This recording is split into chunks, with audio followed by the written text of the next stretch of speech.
This morning we're going to be reading just one verse, James 5:12.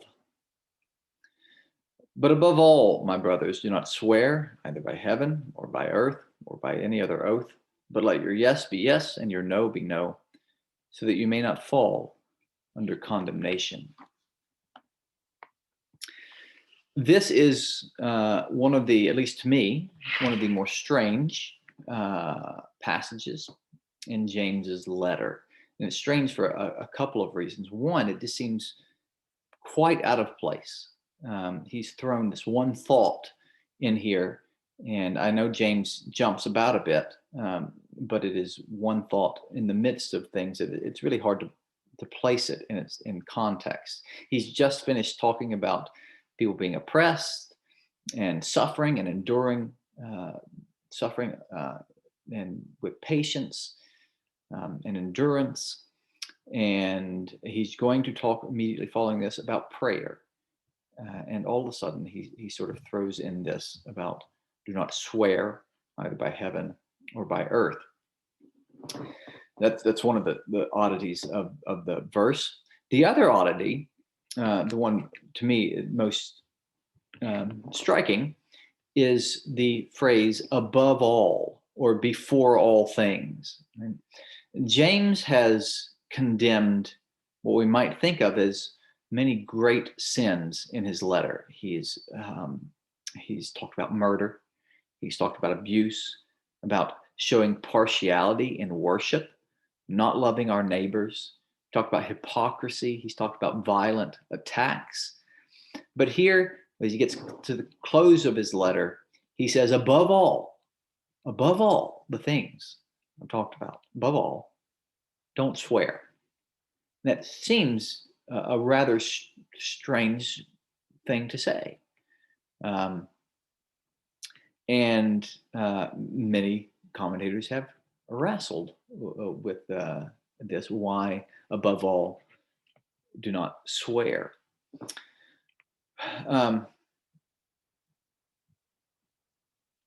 Most commentators, and I think this is right, most commentators see this above all as an attention grabber, right? It is a James waving a flag, trying to get our attention, saying, pay attention. And as he's moving in to the final part of his letter, many commentators would equate this above all with what Paul will sometimes say is finally, brethren, right? Here at the end, finally, brethren, pay attention. I'm wrapping this up. And I think this is right. He's trying to get our attention. But the question then remains, what is he drawing our attention to? And there's a lot of answers to this that are given. I want to point out one that I find compelling. And that is the work that Richard Bauckham does in this passage, talking about the above all. Richard Bauckham sees James here as signaling, trying to make it clear that he is following in the footsteps of Jesus in his teaching. He's signaling that the roots of James's wisdom are found in the wisdom of Jesus. Bauckham argues that James is working in the tradition of what he calls a Jewish sage, a wisdom writer, someone who writes wisdom lit.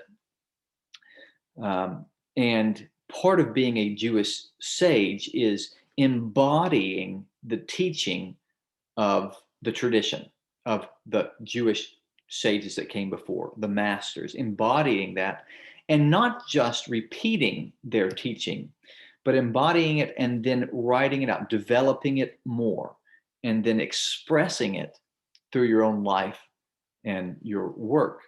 As such, many different allusions will be made to the tradition, the former teachers, to the masters, without direct quotations. James doesn't quote very much. There are a couple of times when he will quote the law, but he doesn't quote very often. What he will do is allude to teachings, and it'll be sort of small signal flag waving. Here I'm alluding to the teachers of the past. But here, in the end, as he comes to his final words on a theme, one of the major themes, our speech and what we do and how we use it, and being careful with our speech, as he's wrapping this up, James comes as close as he will anywhere in the letter to a direct quote of Jesus. These words we can find in Matthew 5, when Jesus is giving the Sermon on the Mount. This is almost taken directly from Matthew 5. The account in Matthew 5 is a bit more expansive, but it is almost a direct quote. And Balcombe sees James as signaling to his readers near the end of his letter, all that I'm doing is I'm taking from Christ. I'm coming in that tradition. I am using his teaching. I am following in his footsteps. And I'm going to do that by quoting from Christ here at the end. And that's something we really need to pay attention to, because James makes very few direct references to Christ. He does 2 times only, and they're sort of in passing. But in the body of his work, he is retelling, in his own words, in a sense, Christ's teaching, embodying them and expressing them. And James wants us to know that. I think there's something compelling about that to me, that the signal waving here is not to James or even to the command, but to the fact that this is based in the work and teaching of Christ himself. Now, the point of the command itself is simple. It is not that we don't cuss. This is not a command against using swear words, don't use dirty language. The swearing, the oath taking here, is the act of making a promise that is strengthened by an oath. And so intensifying a promise by the use of an oath. And James, the basic premise is, if we say we will do something, we shouldn't need to add any sort of intensification of that. Our yes and our no should be good enough, is intense enough, because our yes and our no are trustworthy. We are trustworthy people. When we say we will do something, we do it. We keep our promises, which means, of course, we should be extremely careful about what we promise. I see echoes of Psalm 15 in this sort of teaching. Psalm 15 is a psalm talking about who will mount up to or go up to the holy mount, who will dwell in God's temple. In other words, who will be in the presence of God.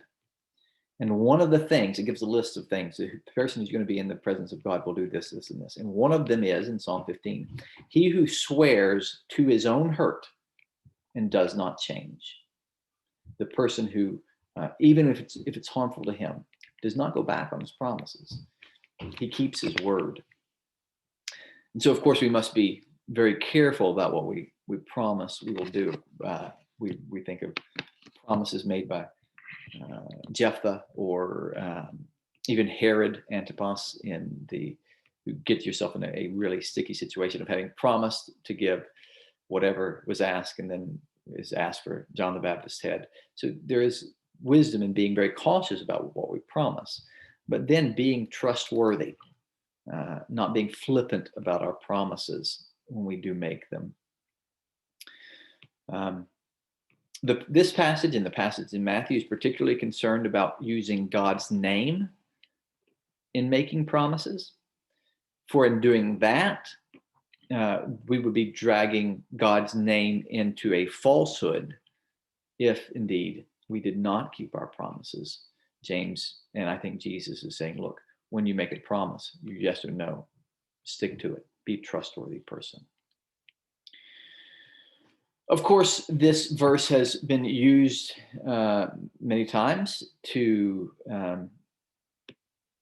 deny the ability of a Christian to take an oath, like in a courtroom, to uh, swear to tell the truth, the whole truth, and nothing but the truth. So help me God, sort of thing. I'm not sure that that this is what is intended. An oath that a responsible authority asks us to take. We do take vows. We do make promises in the name of God to Him and to each other, say in marriage. And I'm not sure these sorts of things are outlawed. I think it's probably referring to voluntary promises that we make. Be very careful about those. And once again, your yes and your no should be sufficient when you do that. And that is open for debate. But that is the way I take the commandment here. But what I think is not open for debate is the teaching is we should be honest people. We should be trustworthy people. When we say we do things, we do them, and we should be known for this. This is true of God. When He makes a promise, He carries it out, right? And we put our hopes and our trust in His trustworthiness, in His faithfulness, and He asks us to be faithful as well. In the name of the Father, and the Son, and the Holy Spirit.